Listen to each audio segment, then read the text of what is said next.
One of the officers pointed directly at me as they approached, their posture cautious, clearly trying to make sense of the situation. A tall officer with a calm demeanor and kind eyes stepped forward and asked for my ID. I stayed composed, pulled out my wallet, and handed over my driver's license. "I just moved in recently," I said. "This is my home. I have no idea who this woman is or why she thinks I'm trespassing." The woman's face turned a deeper shade of red. "That's absolutely absurd. I'm the owner's wife. My husband and I have had this property for years. This man is lying." Her voice wavered with outrage as she folded her arms tightly across her chest. While one officer radioed in my information, the other tried to ease the tension. I stood there baffled, but oddly calm. I knew I was telling the truth. A few moments later, the radio crackled with a response. The officer who had taken my ID glanced at me, then turned to the woman with a shift in tone, firm and authoritative. "Now, ma'am,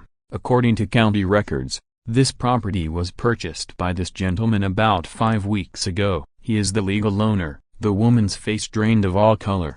Her mouth opened, then closed, then opened again, but nothing came out. I had spent nearly 10 years saving up for this house. After a long stretch of renting apartments and saving every extra cent, I finally managed to buy my first home. It wasn't extravagant, just a simple 3-bedroom in a quiet suburban neighborhood with tidy lawns and mostly friendly neighbors. The community had a homeowners association, which I expected would come with certain rules and standards. That was fine by me. I wanted to live in a place that looked nice and stayed that way. What I didn't anticipate was Karen. I didn't know her name was Karen at first. She introduced herself as Mrs. Wilkins, president of the Sunny Pines HOA. On my second day in the neighborhood, she showed up at my door with a thick binder and a smile that felt more forced than friendly. She gave me a rundown of the neighborhood rules. No trash cans visible from the street. Lawns must be mowed weekly, no cars parked overnight on the street at the usual HOA restrictions. I thanked her politely and said I'd look through the materials. But it didn't stop there. Just a few days later, as I was unloading new furniture from a rental truck, she showed up again. "Excuse me, but deliveries are only allowed between 9 a.m. and 5 p.m. on weekdays," she said. It was 4:30 p.m. on a Friday. I pointed that out as politely as I could. She huffed and muttered something about newcomers not understanding how things work around here before walking away. From there, the complaints kept coming. She left a note on my door because my grass was supposedly a 1/4 inch too long. She complained about the color of my garden hose. She even knocked on my door early one morning to inform me that my porch light had been left on overnight, which she claimed was wasteful and against Section 12, Paragraph 4 of the HOA Guidelines. I stayed patient and courteous. I made small changes when they seemed reasonable and stood firm when they didn't. Then things got strange. Karen began questioning whether I had any right to be in the house at all. I knew the Hendersons very well. She told me one afternoon, referring to the previous owners, "They never said anything about selling to someone like you." The way she said someone like you made my skin crawl. Still, I stayed calm. "I went through the proper channels," I replied. "Everything is in order." She narrowed her eyes. "I'd like to see your lease agreement." "I don't have a lease," I said. "I bought the house. I'm the owner." She scoffed. "That's impossible. The Hendersons would have told me if they were selling." "I think you're lying." Before I could respond, she turned sharply and stormed off. From that point, the harassment escalated fast. I'd catch her peeking over my fence while I grilled in the backyard. She took pictures of me checking the mail or just sitting on my porch. Twice, I saw her inspecting my garbage bins on trash day, like she was searching for evidence. When I called her out on it, she claimed she was conducting an HOA inspection and had every right to be there. Then one evening, I came home to find a formal letter taped to my door from the HOA board, where Karen was president accusing me of unauthorized occupancy.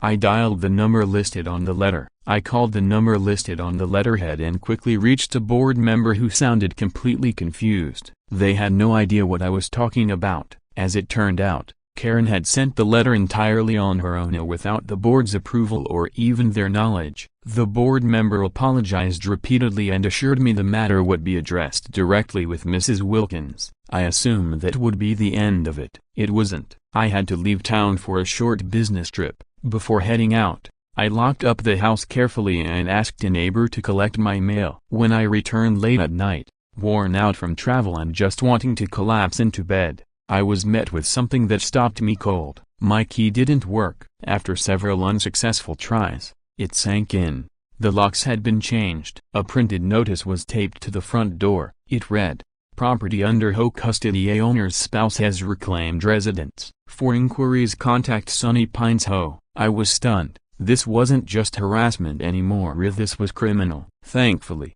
I'd hidden a spare key in the backyard. I retrieved it and let myself in through the back door. That lock, at least, hadn't been tampered with. Inside, everything appeared untouched, but the violation of my home made my blood boil. I called the non-emergency police line and reported the incident. They advised me to document everything and file a formal complaint the next morning. The following day, while I was in the kitchen making coffee, I heard someone trying to open my front door. Peering through the peephole, I saw Karen, key in hand, attempting to get inside. I threw the door open, startling her so badly she dropped the key. "What exactly do you think you're doing?" I demanded. Her surprise quickly turned to outrage. "How did you get in here? This property is under home management now." "This is my house," I said firmly. "I own it." "You changed my locks without permission and are now trying to enter illegally." "That's breaking and entering." Her face twisted with fury. "You're the one trespassing." "I know for a fact the Hendersons still own this house." "Mrs. Henderson is a dear friend of mine. She's just been away and asked me to keep an eye on the place." "You have no right to be here,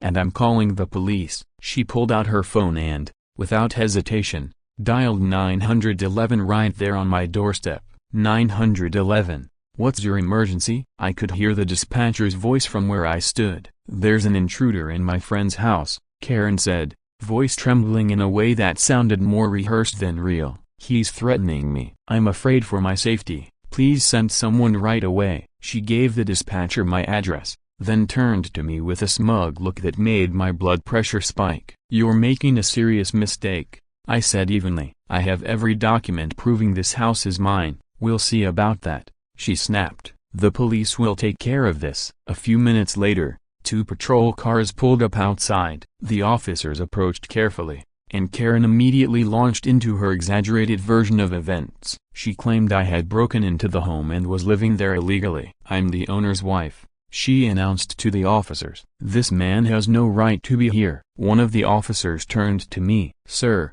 do you have any identification or proof of ownership?" "Absolutely," I said, keeping my composure despite how ridiculous it all was. I handed over my driver's license, the deed to the house, and the closing paperwork I retrieved from my home office. The officers took their time reviewing everything carefully. "These documents all appear to be valid," one officer finally said, glancing at Karen with growing confusion. "According to this, you bought the property from the Hendersons." "A broken bar. That's impossible," Karen snapped, though her confidence faltered. "Those documents must be fake. I just spoke to Mrs. Henderson last week." One of the officers raised an eyebrow. "Ma'am, we're going to need to verify your identity and your relationship to the previous owners." He turned to his partner. "Can you run a check on the property records?" As we waited, Karen continued to insist that there had been some kind of mistake, that the Hendersons never would have sold the home without telling her. The officers listened politely, but I could see it in their eyes that they weren't buying it. Eventually, the second officer returned from his patrol car. "I've confirmed with county records," he reported. "The property was legally transferred to this gentleman 5 weeks ago. The Hendersons no longer own it." He turned to Karen. "Ma'am, may I see your identification, please?" She hesitated. "I don't see why that's necessary. I'm just looking out for my friend's home." "You called 911 claiming to be the owner's wife and reported an intruder," the officer replied, his tone growing more firm. "That's a serious allegation. I need to verify your identity." Reluctantly, Karen handed over her driver's license. The officer studied it, then looked up with a hard expression. "Mrs. Wilkins, your address is 3 blocks from here. You're not related to the Hendersons, are you?" Karen began to backpedal. "Well, no, not technically, but we're very close friends. They would have told me if they were selling." "There must be a mistake." "There's no mistake,"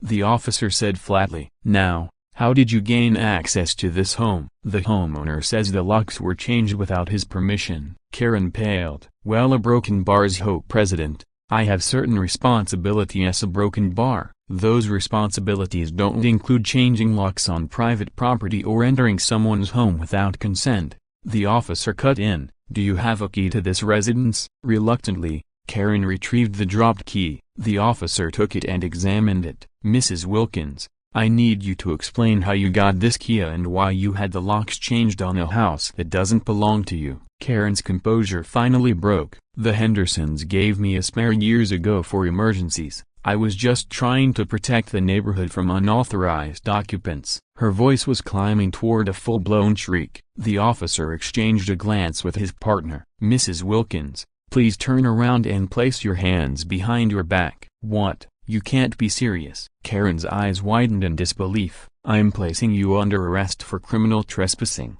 attempted unlawful entry, and filing a false police report, the officer said calmly as he pulled out a pair of handcuffs. You have the right to remain silent. A broken bar. I stood frozen on the porch as Karen was led away, still shouting that it was all a misunderstanding. Neighbors had begun to step out of their homes, drawn by the flashing lights and the spectacle. Some looked shocked, others, frankly, looked satisfied. Once Karen was secured in the patrol car, one of the officers approached me. Sir, we'll need you to come to the station to give a formal statement. Based on everything we've seen and the documents you've provided to Mrs. Wilkins is likely facing several charges. You might also want to consider filing for a restraining order. As the police vehicles pulled away, several neighbors came over, some offering sympathy, others surprisingly relieved. I soon learned that Karen had been a nightmare to the entire neighborhood for years. As HOA president, she had bullied and harassed residents over the smallest things,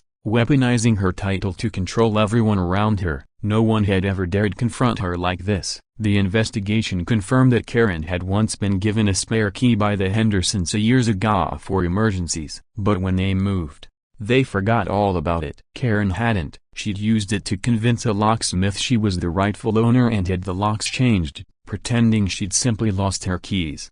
It didn't work. Karen was charged with criminal trespassing, attempted breaking and entering, filing a false police report, and impersonation with intent to defraud. At her arraignment, the judge set her bail at $20,000 and issued a strict no-contact order. She now faced up to 2 years in prison and fines exceeding $10,000. But what I'll never forget is the look on her face as the charges were read aloud in court, a complete disbelief that she was actually facing consequences. For the first time